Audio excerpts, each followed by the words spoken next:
Brevan Asset Management, huge comeback in May. Best monthly return since 2008. The master fund surged 7.6%. I feel like a couple months ago we were already making fun of him. I'm like, oh man, he's not getting any traction. Eat my words. Yeah, I mean, this is a really interesting turnaround. I mean, probably one of the biggest turnarounds we've seen in the hedge fund world in a long time, to be honest.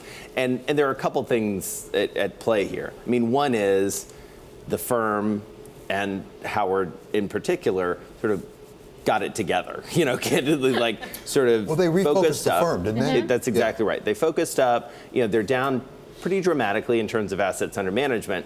But the other thing that's important to note is macro has made a comeback. I mean, macro is now a strategy that is a lot more useful.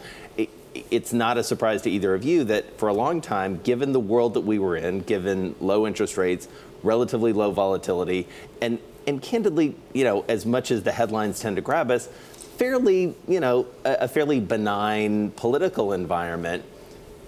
Let's fast forward to 2018 and where we are.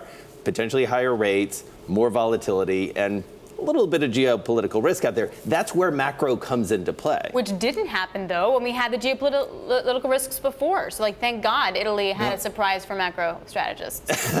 I mean, seriously. Thank God for Italy. Italy had a mess for lots of time. Yeah, it's like France, Trump, That's one to look at it. Brexit. Well, that's a really interesting point.